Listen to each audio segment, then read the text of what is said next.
ചില സമയത്ത് ചില ഘട്ടങ്ങളിൽ ഇപ്പൊ സിവിയറിറ്റി കൂടുതലാണെങ്കിൽ ആത്മഹത്യാ പ്രേരണയുണ്ട്, അല്ലെങ്കിൽ ആത്മഹത്യയുടെ ചിന്തയുണ്ട്, ഉറങ്ങുന്നില്ല. ഇപ്പൊ അടുപ്പിച്ചൊരാഴ്ച ഉറങ്ങാതിരുന്ന അടുത്ത ആഴ്ചയും കൂടെ ഉറങ്ങാതിരിക്കുന്നത് വരെ നമ്മൾ അവരോട് വെയിറ്റ് ചെയ്യാൻ പറയുന്നത് അങ്ങനെയല്ല. പറ്റൂ അങ്ങനെയുള്ളവരുണ്ട്, ദിവസങ്ങളോളം ഉറങ്ങാത്തവരുണ്ട്, ഉറക്കം കിട്ടാത്തവരുണ്ട്, ക്വാളിറ്റി ഓഫ് സ്ലീപ്പ് വളരെ ചിലപ്പോൾ 1 മണിക്കൂർ 2 മണിക്കൂർ മാത്രം ഉറങ്ങുന്നവരുണ്ട്.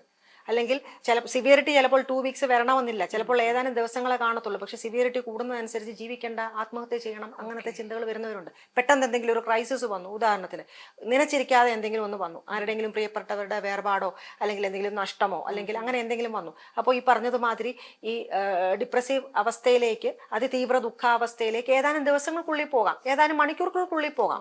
അപ്പോൾ ഇത്തരം റിസ്ക് ഉണ്ടെന്നുണ്ടെങ്കിൽ, അവനവനെ ഹനിക്കുന്ന റിസ്ക്, മറ്റുള്ളവരെ ഹനിക്കുന്ന റിസ്ക് ഒക്കെ ഉണ്ടെന്നുണ്ടെങ്കിൽ നമ്മൾ ഈ 2 ആഴ്ച ക്രൈറ്റീരിയ വെയിറ്റ് ചെയ്യുന്നത് അത് ശരിയല്ല, അങ്ങനെ ചെയ്യാൻ പാടില്ല. ഉദാഹരണത്തിന് പ്രസവാനന്തര വിഷാദം തുടക്കത്തിൽ തന്നെ 2-3 ദിവസത്തിനുള്ളിൽ ചിലപ്പോൾ സ്വന്തം കുട്ടിയെ കൊന്നുകളയാൻ ത്വര വരുന്നവരുണ്ട്, ആ ഒരു ഇമ്പൾസ് വരുന്നവരുണ്ട്. അതാകുമ്പോൾ നമ്മൾ ഈ 2 വീക്സ് ഒരിക്കലും വെയിറ്റ് ചെയ്യാൻ പാടില്ല. അതിന്റെ സിവിയറിറ്റി അനുസരിച്ച് നമ്മൾ ഇത്തരം കാര്യങ്ങളിൽ, അതുകൊണ്ടാണ് ഒരു ട്രെയിൻഡ് ആയിട്ടുള്ള ഒരു ഡോക്ടറെ കാണണമെന്ന് പറയുന്നത്.